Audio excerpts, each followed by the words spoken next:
Hello बच्चों, welcome back to my YouTube channel smart classes, जहां हम करते हैं स्टडी इन स्मार्ट वेज। आज की वीडियो फिजिक्स के फर्स्ट चैप्टर की सेकंड पार्ट की वीडियो होने वाली है। फर्स्ट पार्ट में हमने 1 से 8 तक के न्यूमेरिकल्स किए थे।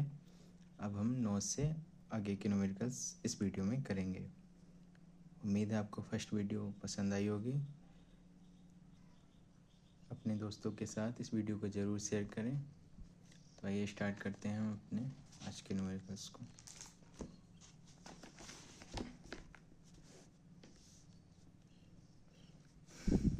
क्वेश्चन नंबर 9, इसमें दे रखा है हमें किसी निकाय में दो आवेश Q A 2.5 into 10⁻⁻7 coulomb, Q B बराबर -2.5 इंटू 10⁻⁻7 कूलाम क्रमशः दो बिंदुओं ए व बी पर अव्यवस्थित है। निकाय का कुल आवेश और वैद्युत द्विध्रुव आघूर्ण क्या होगा। ठीक है, तो करते हैं इसको बहुत ही आसान तरीके से।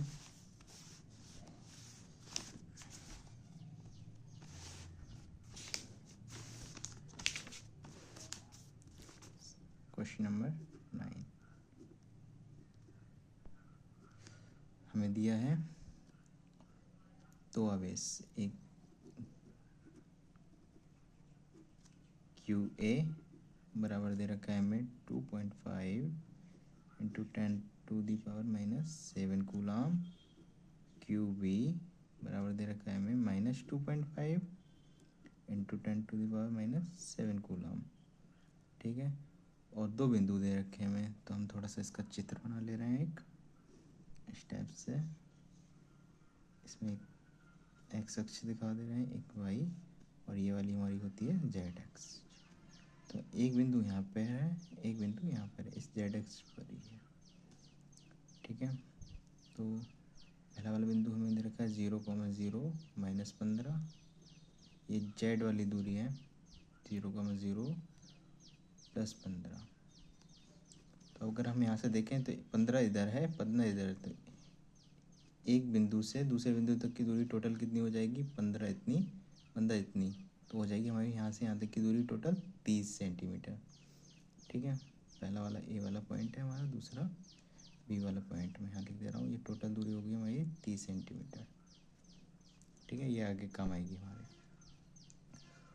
हमसे पूछ रहे हैं कि निकाय का कुल आवेश बताओ क्यू और द्विध्रुव आघूर्ण पी का मान हमें बताना है। ठीक है, सॉल्व करते हैं इसको। सॉल्यूशन,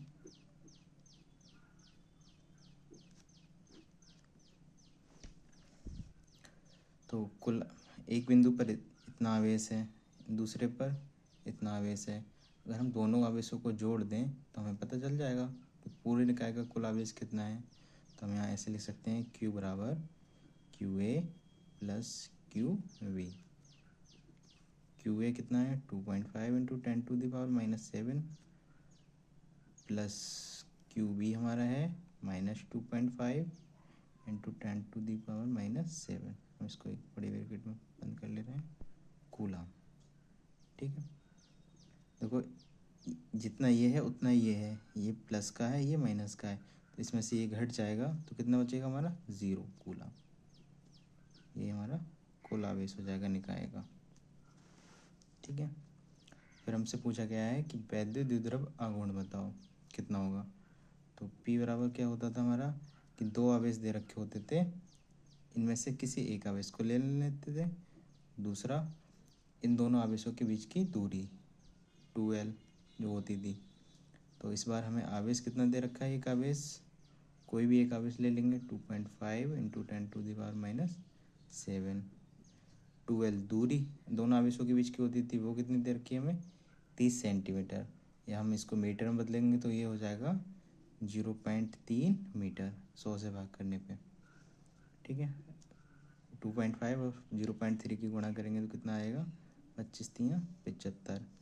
पॉइंट के बाद एक संख्या है, इधर पॉइंट के बाद एक संख्या है, तो कितनी होगी टोटल, पॉइंट के बाद दो संख्या है, तो 1 2 2 के बाद यहाँ पॉइंट आ जाएगा, गुणा 10⁻⁻7, या इसको ऐसे भी ले सकते हो 7.5 गुणा 10⁻⁻8 कूलाम, क्यू का मात्रक कूलाम और दूरी का मीटर, कूलाम मीटर। ये हमारा आंसर हो जाएगा। किस अक्ष पे है? तो जेड अक्ष के अनुदिश।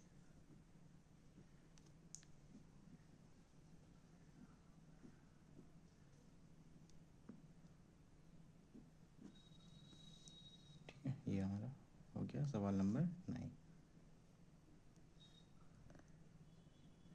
अगले सवाल की तरफ बढ़ते हैं। सवाल नंबर 10।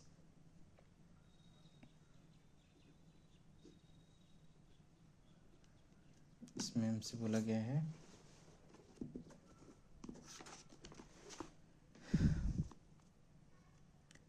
4 × 10⁻⁻9 कूलाम मीटर द्विध्रुव आघूर्ण का कोई वैद्युत द्विध्रुव 5 × 10⁻4 न्यूटन प्रति कूलाम या न्यूटन कूलाम इनवर्स परिमाण के किसी एक समान विद्युत क्षेत्र की दिशा से 30 डिग्री पर संरेखित है। द्विध्रुव पर कार्यरत बल आघूर्ण का परिमाण परिकलित कीजिए। तो हमें क्या क्या दे रखा है?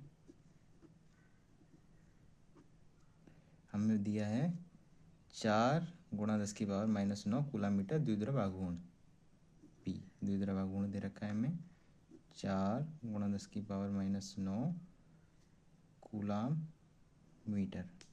कूलाम मीटर लिखते टाइम ध्यान रखेंगे बीच में थोड़ा सा डैश लगा लेंगे जिससे वो सेंटीमीटर ना लगे। और दे रखा है हमें वैद्युत द्विध्रुव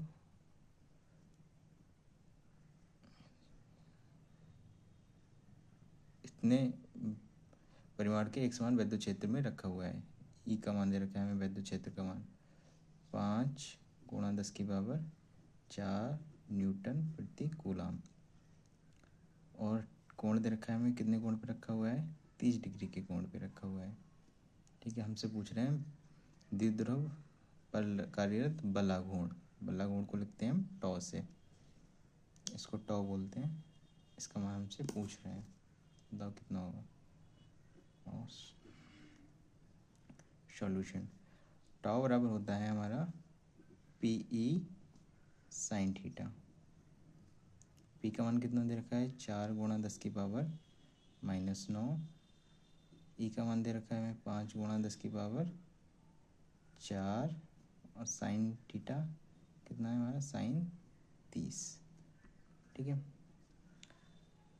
4 × 10⁻⁻9 है और ये प्लस के 4 है तो कितने रह जाएंगे?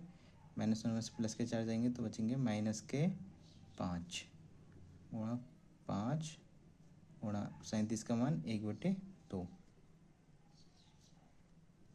2 से ही कट गए, 2 दूनी 4, 2 पंजे 10 × 10⁻⁻5। एक प्लस का 0 है, ये माइनस के 5 है तो एक घट जाएगा, -4 बचेंगे।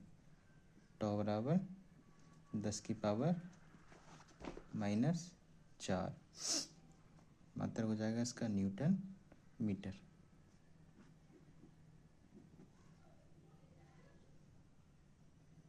ठीक है, अगर कहीं कुछ समझ में नहीं आया हो तो एक बार वीडियो को दोबारा से देख लें। बढ़ते हैं हम अपने अगले क्वेश्चन की तरफ। Question number 11।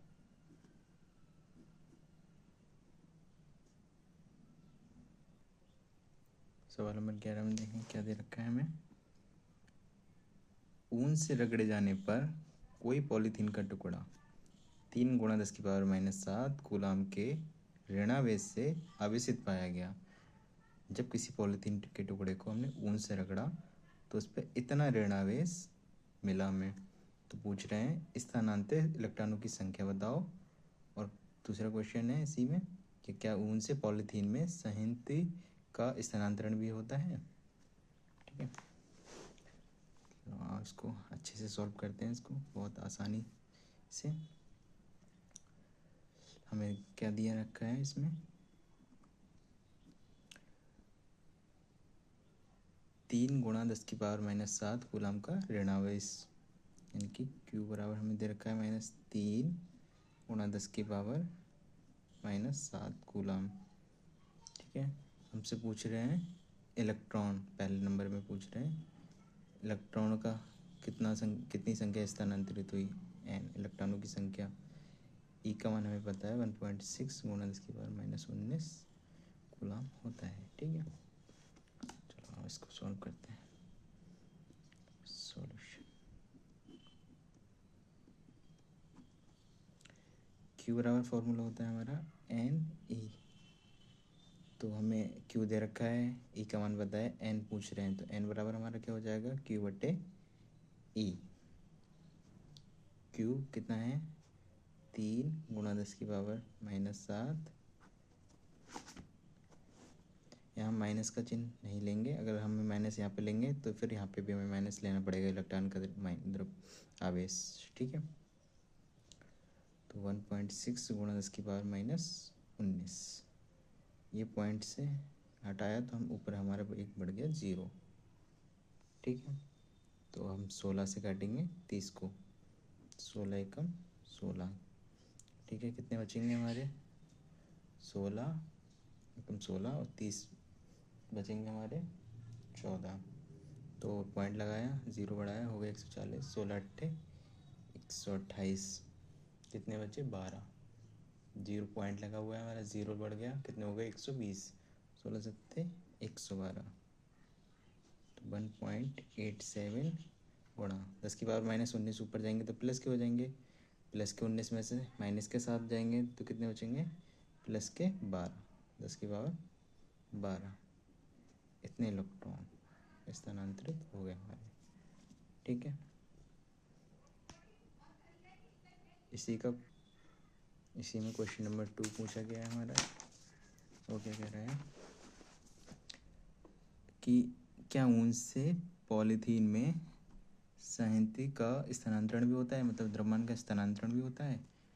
मान लो एक कोई रूम था, इसमें बहुत सारे बच्चे ऐसे बैठे हुए थे 2-2 kg के। अगर इसमें से 2 बच्चे भी जाते हैं, एक बच्चा और एक बच्चा ये गया, तो ये 2 kg ले गया, ये भी 2 kg ले गया वजन, तो कितना 4 kg गया तो टोटल। तो ऐसी कोई निकाय है, इसमें से इलेक्ट्रॉन है रखे हुए, तो अगर एक इलेक्ट्रॉन यहाँ से निकल के जाता है और हमें पता है इलेक्ट्रॉन में कुछ ना कुछ द्रव्यमान होता है जिसका मान फिक्स है 9.1 × 10⁻31। तो जब एक इलेक्ट्रॉन जा रहा है निकल के तो अपना कुछ ना कुछ द्रव्यमान जरूर लेके जाएगा। वो कितना लेके गया है वो हम अभी सॉल्व करके देखेंगे।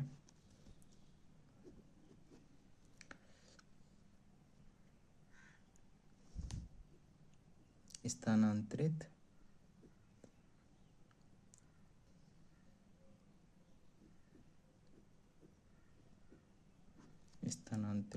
द्रव्यमान। स्थानांतरित हो कौन रहा है इलेक्ट्रॉन, तो द्रव्यमान इलेक्ट्रॉन का हो गया Me। कितने इलेक्ट्रॉन गए N। Me कितना था हमारा 9.1 गुणा 10⁻31। और कितने इलेक्ट्रॉन गए थे 1.87 गुणा 10⁻12। 9.1 और 1.87 की हम जब मल्टीप्लाई करेंगे, गुणा करेंगे, तो हमारा आंसर आ जाएगा 17.017 × 10⁻⁻19। 31 में से 12 गया। ठीक है, अगर हम इसमें एक 0 और ऐड कर दें तो हमारा पॉइंट इधर हो जाएगा 1.7017 × 10⁻⁻18। द्रव्यमान है तो किलोग्राम में। ठीक है, ये हो गया हमारा 11 क्वेश्चन का कंप्लीट आंसर। देख लीजिए एक बार। क्वेश्चन नंबर 12, इसमें दिया है हमें 2 विद्युत रोधी आवेशित तांबे के गोलों A तथा B के केंद्रों के बीच की दूरी 50 सेंटीमीटर है। यदि दोनों गोलों पर पृथक पृथक अलग अलग आवेश इतना है 6.5 गुणा 10⁻⁷ गुना, तो इनमें पारस्परिक स्थिर वैद्युत प्रतिकर्षण बल कितना है। गोलों के बीच की दूरी की तुलना में A B की त्रिज्याएं नगण्य है। A और B की कोई त्रिज्या है ही नहीं। ठीक है, बिल्कुल ना के समान है।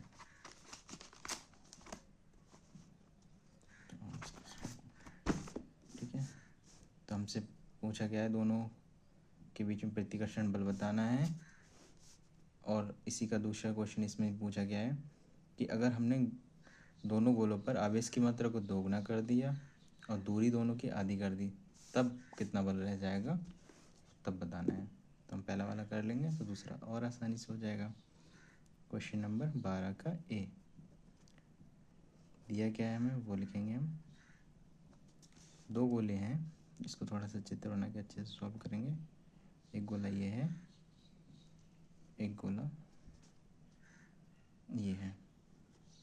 ठीक है, दोनों गोलों पर बराबर आवेश है। कितना है, 6.5 गुणा 10 की पावर -7 कूलाम। 6.5 गुणा 10 की पावर -7 कूलाम।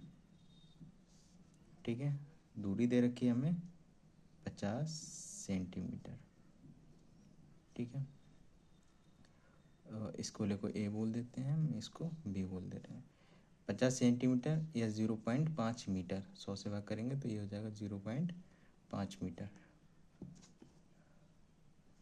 ठीक है, तो हमें इन दोनों के बीच में लगने वाला प्रतिकर्षण बल बताना है। बल कितना होगा, हम यहाँ पहले लिख भी ले रहे हैं।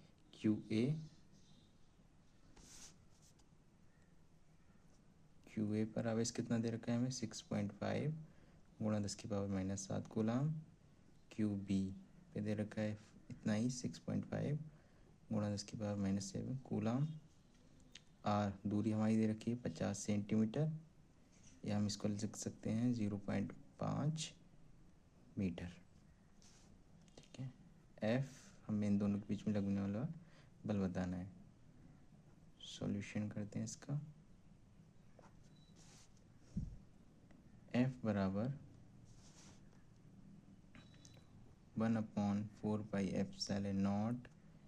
क्यू हमारा है क्यू ए, दूसरा क्यू है हमारा क्यू बी बटे आर स्क्वायर। इतने का मान हमें पता है कितना होता है, 9 गुणा 10 की पावर 9 गुणा क्यू ए कितना दे रखा है हमें, 6.5 गुणा 10 की पावर -7 गुणा इसका भी मान इतना ही है, 6.5 गुणा 10 की पावर -7 बटे आर स्क्वायर। आर का मान कितना है हमारा 0.5, या तो हम इसके ऊपर स्क्वायर लगा लें या हम इसको दो बार भी लिख सकते हैं 0.5 क्योंकि ये स्क्वायर में है। ठीक है, हम इसी पॉइंट से ये वाला पॉइंट हटा दे रहे हैं, इस पॉइंट से ये वाला पॉइंट। 5 से काटेंगे, 5 के 5, 5 दिए 15, ऐसे 5 से ये वाले, 5 के 5, 5 दिए 15।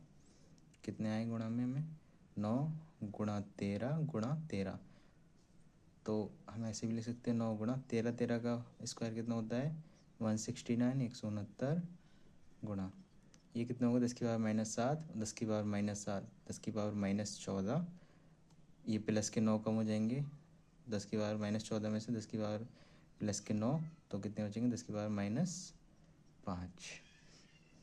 ठीक है, 9 और इनकी गुणा करेंगे कितना आएगा, 9 ने 81 का 1, 9 छक 54, 54 और 8 62, 9 एकम 9 और 6 15 गुणा 10 की पावर -5।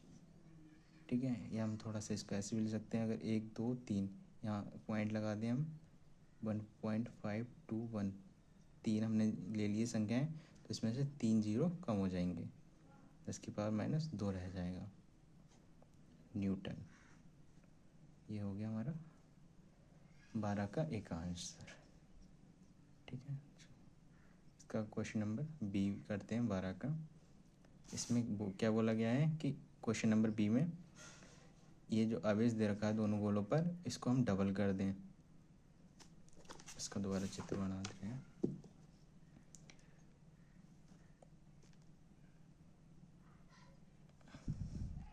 आवेश जो दे रखा था हमें क्वेश्चन नंबर 12 का बी, आवेश हमें दे रखा था 6.5 गुणा 10 की पावर -7 कूलाम और 6.5 गुणा 10 की पावर -7 कूलाम। ठीक है ना, आवेश को हम डबल कर दें और जो दूरी दे रखी थी हमें 50 सेंटीमीटर, इसको हम कर दें आधा, तब दोनों के बीच में बल कितना रह जाएगा हमें ये बताना है। सेम प्रोसेस है उसका, तो सॉल्व करते हैं इसको डायरेक्ट। F बराबर 1/4 पाई एप्सिलॉन नॉट, इसको इस बार बोल दे रहे हैं हम ए डैश हो जाएगा, इसको बी को बी डैश बोल दे रहे हैं, तो क्यू ए क्यू डैश कह दो, क्यू बी डैश कह दो, ठीक है। आर को आर डैश कह दो स्क्वायर, ठीक है। वही है सब, थोड़ा सा चेंज हो गया है इसलिए हमने इसके नाम अलग कर दिया। इसका मान हमें पता है 9 × 10⁻9 गुणा क्यू ए डैश कितना हो गया हमारा 2 × 6.5 × 10⁻⁻7, ऐसे क्यू बी हमारा कितना हो गया 2 × 6.5 × 10⁻⁻7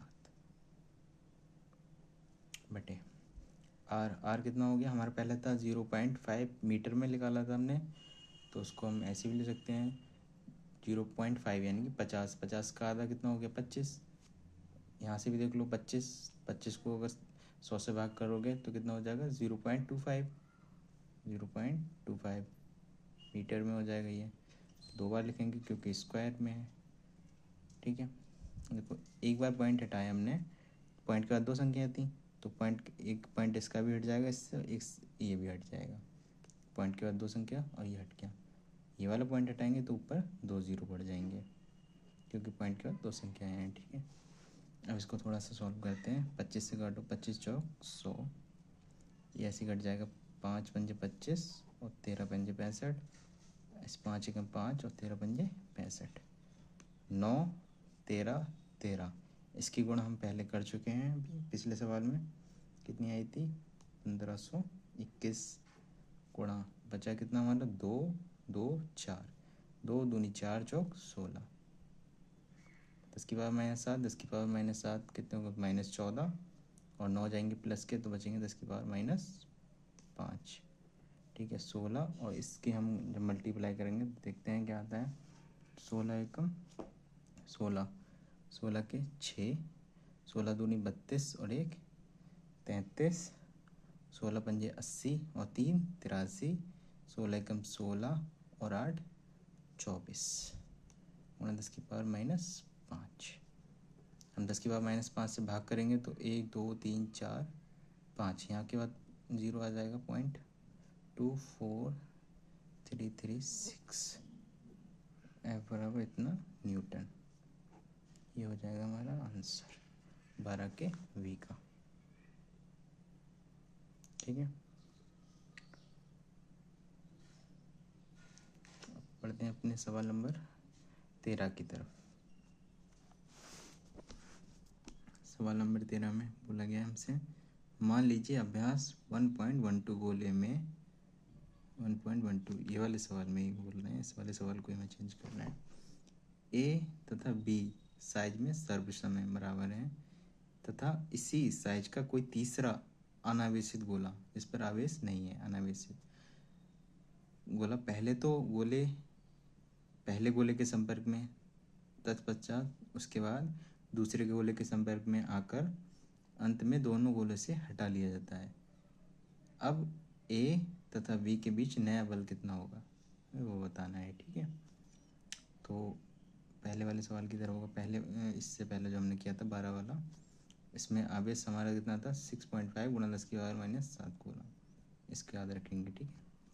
तो हम 2 गोले बना ले रहे हैं पहले, इसको सॉल्व करने के लिए सॉल्व करते हैं इसको। क्वेश्चन नंबर 13,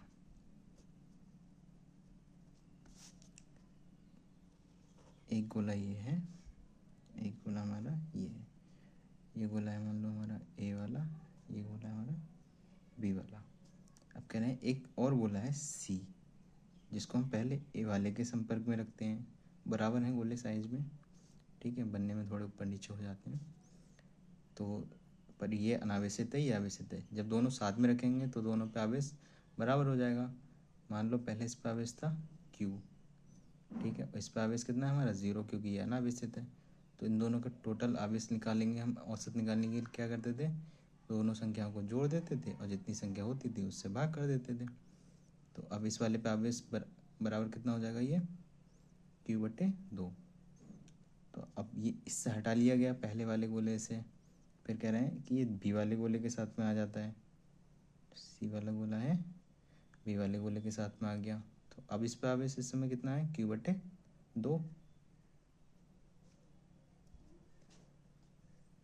और बी वाले पे हमारा आवेश कितना था, Q। तो अब इन दोनों पे बराबर आवेश कैसे निकालेंगे, Q/2 प्लस Q, इन दोनों का औसत। 2 एकम 2 और 1 3, Q/2 और बटे तो 2 है ही, तो ये नीचे आ जाएगा। तो हो जाएगा हमारा 3Q/4। ठीक है। तब दोनों गोले पर कितना आवेश रह गया, गोला ए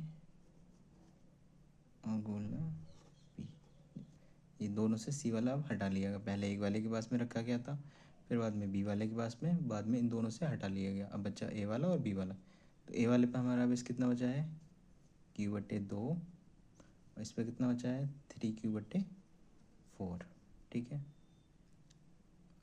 दूरी हमें दे रखी है इन दोनों के बीच में 12 सवाल की तरह 50 सेंटीमीटर थी। ये हम इसको लिख सकते हैं 0.5 मीटर। एक ही बात है। ठीक है। तो अब इन दोनों के बीच में कितना बल लगेगा वो बताना है हमें। सॉल्व कर ले रहे हैं। तो F बराबर 1/4πε0। इसकी जगह हम K भी लिख सकते हैं, क्योंकि उसका मान, उसकी जगह ये लिखा गया था 1/4πε0। Q कितना है हमारे पास इसमें, Q/2, और दूसरा Q हमारे पास कितना है, 3Q/4 बटे R स्क्वायर, यानी कि 0.5 का स्क्वायर। या हम इसको 2 बार भी लिख सकते हैं। ठीक है, जैसे हमें अच्छी सुविधा लगेगी। तो F बराबर हमारा कितना हो जाएगा, 9 गुणा 10⁻9 गुणा Q/2। Q का मान कितना था हमारा 6.5 गुणा 10⁻−7 गुणा 10⁻−7 बटे 2। 3Q का फिर से मान इतना ही रहेगा, 6.5 गुणा 10⁻−7 बटे 4, और 0.5 को हम 2 बार लिख ले रहे हैं, 0.5। ठीक है। देखो पॉइंट से पॉइंट हटा देंगे हम, ये वाला पॉइंट, ये वाला पॉइंट से दोनों पॉइंट हट गए, ये वाला भी, ये वाला भी। काट तो 5 से, फिर से पहले सवाल की तरह 13, ये 5 से ये 65 कट जाएंगे, 13 9 13 65। इसकी गुणा हम पहले कर चुके हैं, कितनी आई थी, 1521 गुणा 3 और है ऊपर, 3 लिख लो। और 10 कितने आए थे, 7 और 7 14 में से 9 जाएंगे, 10⁻−5। नीचे कितने बचे, 2 चौक 8। पहले इन दोनों की गुणा कर लेंगे, फिर 8 से भाग कर देंगे इसमें। 3 एकम 3, 3 दूनी 6, 3 पंजे 15, और 3 एकम 3 और 1 4 बटे 8 गुणा 10⁻−5। 8 से 4563 को भाग करेंगे। ठीक है। तो इसको भाग करो, कितना आता है, 8 पंजे 40, कितने बचे 5, हो गए 56, 8 सत्ते 56, बचे कितने 3 में भाग नहीं दे सकते हम, पॉइंट लगाया। ठीक है। पहले 0 बढ़ा लेंगे, फिर पॉइंट लगा के 0 बढ़ गया तो कितने हो गए हमारे 30। तो 8 3 24, कितने बचे 6, 8 सत्ते 56, कितने बचेंगे हमारे 4, 40 हो गए, 8 पंजे 40, तो हो गया हमारा 570.375 गुणा 10⁻−5। ठीक है। या ऐसे भी लिख सकते हैं, इधर पॉइंट को बढ़ा दो तो इधर से 0 2 कम हो जाएंगे, 5.70375 गुणा 10⁻−3 बल है तो न्यूटन में। आंसर हमारा F बराबर, देख लीजिए। ठीक है। चलो बढ़ते हैं अपने अगले सवाल की तरफ। सवाल नंबर 14।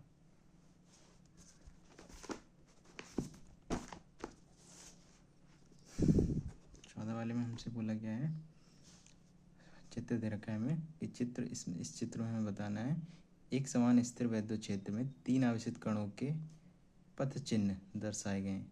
3 कण हैं, 1 2 3, तीनों के पथ चिन्ह जिस पथ पे चल रहे हैं वो चिन्ह दर्शाए गए हैं।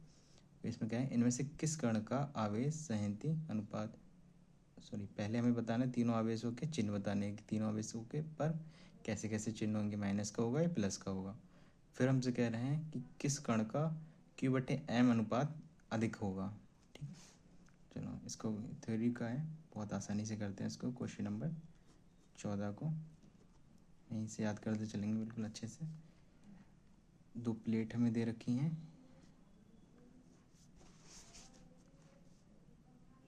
ठीक है। एक प्लेट पर है हमारा प्लस का आवेश, एक प्लेट पर है हमारा माइनस का आवेश, ठीक है। अब 3 कण हैं, एक कण ये वाला है हमारा, दूसरा कण ये है, तीसरे कण का पथ ये है। पहला कण, दूसरा, तीसरा कण,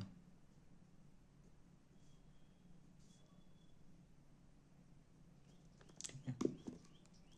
तो हम जानते हैं समान प्रवृत्ति के जो आवेश होते हैं वो एक दूसरे को प्रतिकर्षित करते हैं, और जो अलग अलग प्रवृत्ति के आवेश होते हैं तो वो एक दूसरे को आकर्षित करते हैं।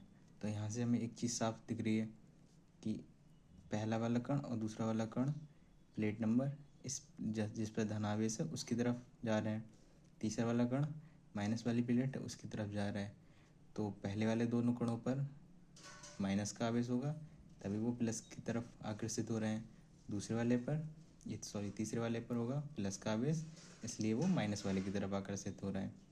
तो हम यहाँ पे लिख सकते हैं, पहले 2 लाइन ये लिख देंगे कि समान आवेश एक दूसरे को प्रतिकर्षित करते हैं,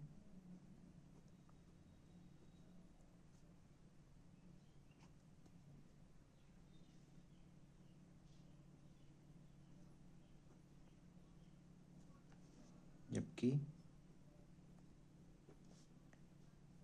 असमान या अलग अलग आवेश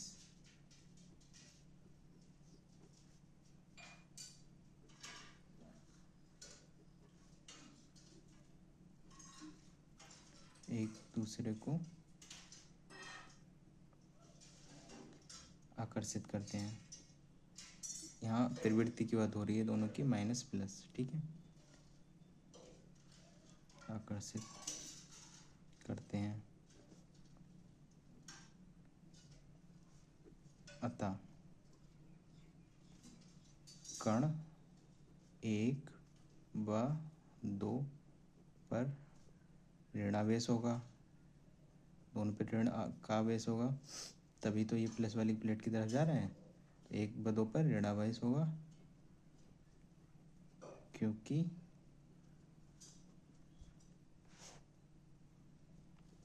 ये धन प्लेट की ओर जा रहे हैं या आकर्षित हो रहे हैं, धन प्लेट की ओर आकर्षित हो रहे हैं या होते हैं कुछ।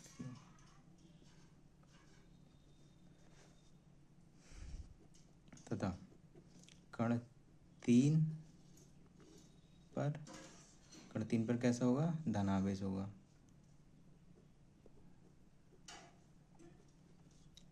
धनावेश होगा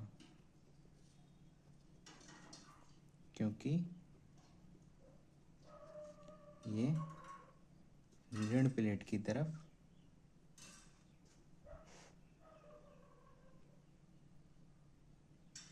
ऋण प्लेट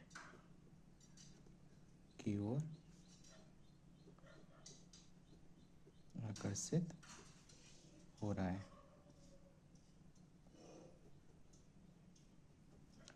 ठीक है। देख लीजिए। इसमें दूसरा क्वेश्चन इसी में पूछा गया है कि अगर इसमें तीनों कणों में Q/M का अनुपात अधिकतम कौन से कण का होगा, ठीक है। तो हमें पता है पहले से, वी नो डैट, जानते हैं एक फॉर्मूला होता है ये Q/M समानुपाती होता है विस्थापन के। मैं ये सब सारे फॉर्मूले चैप्टर के लास्ट वीडियो में लिख दूंगा, आप देख लीजिएगा। तो Q/M का अनुपात ज़्यादा कब होगा, जब विस्थापन का मान ज़्यादा होगा। तो हमें चित्र से साफ दिख रहा है विस्थापन तीसरे वाले कण का ज़्यादा हो रहा है, तो सबसे ज़्यादा Q/M का मान किसका होगा, तीसरे कण का। तो हम यहाँ लिख सकते हैं चित्र से या चित्र में कण 3 का विस्थापन अधिक है, अतः कण 3 के लिए Q/M अधिकतम होगा, या Q/M अनुपात अधिकतम होगा।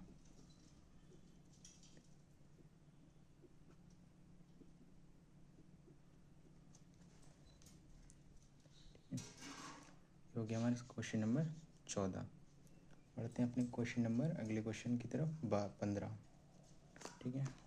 उम्मीद है आपको अच्छे से समझ में आ रहे होंगे। अगर अच्छे से क्वेश्चन समझ में आ रहा हो तो आप अपने दोस्तों के साथ वीडियो को शेयर ज़रूर करें, जिससे उनकी थोड़ी हेल्प हो जाए, ठीक है। हम बढ़ते हैं अपने क्वेश्चन नंबर 15 की तरफ।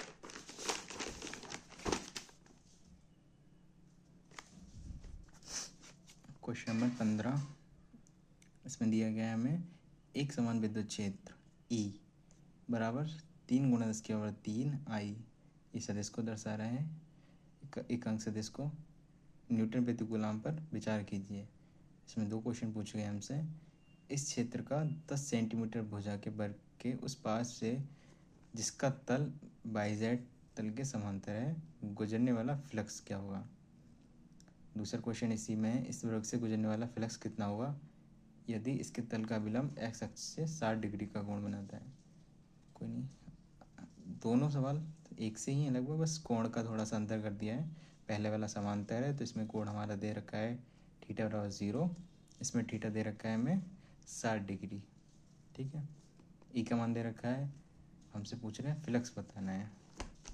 चलो करते हैं क्वेश्चन नंबर 15 का ए वाला सॉल्व कर रहे हैं।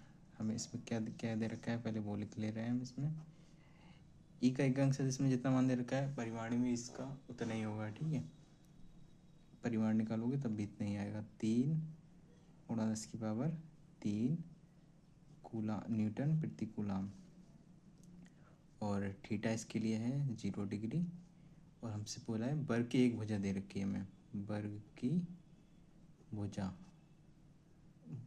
अंग्रेजी में साइड बोलते हैं, तो इसको एस से भी लिख सकते हो तुम।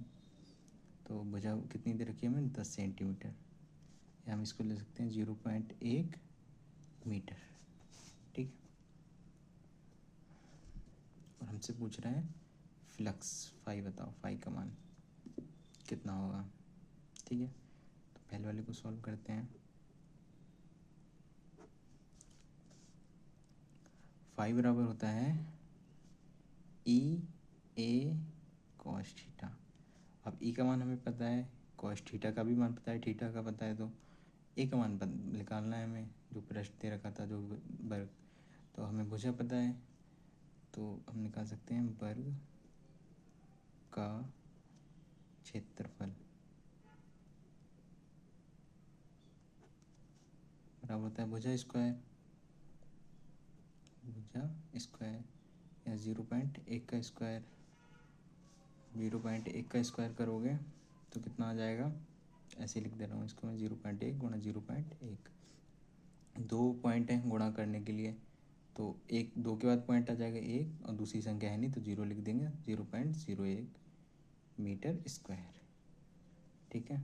ये हो गया क्षेत्रफल, ठीक है, ए का मान।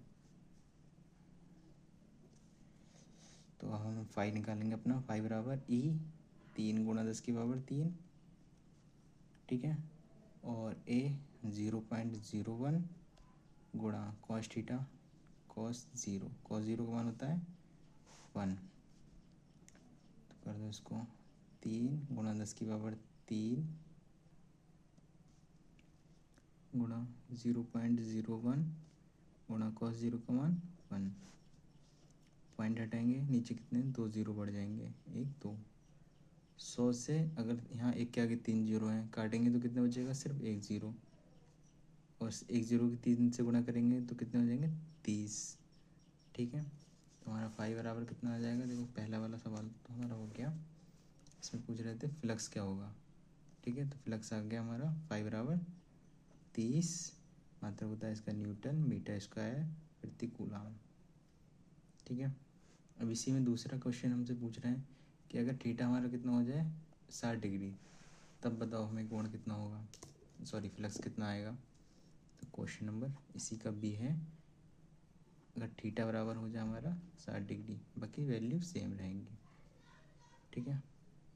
तो पूछ रहे हैं हमसे, तो फाई बराबर हमारा हो जाएगा, पहले फॉर्मूला लिख ले रहे हैं, ई ए कॉस थीटा, ई हमारा है 3 गुणा 10 की पावर 3 गुणा ए 0.01 और कॉस 60।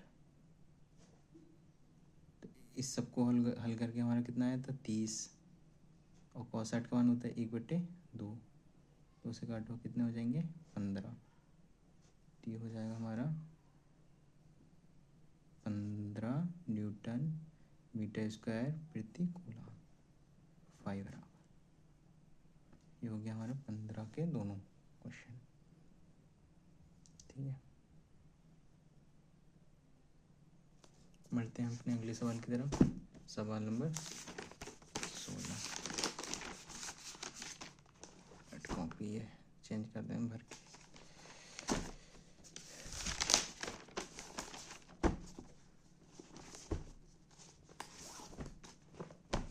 क्वेश्चन नंबर 16,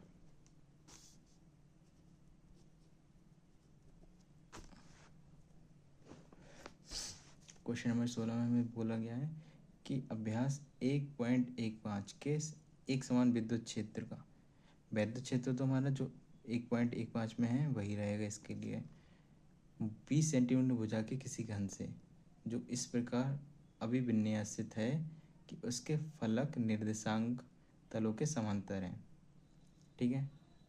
जो घन है उसके फलक कैसे हैं, जो निर्देशांक तल हैं XYZ उनके समांतर हैं, कितना नेट फ्लक्स गुजरेगा।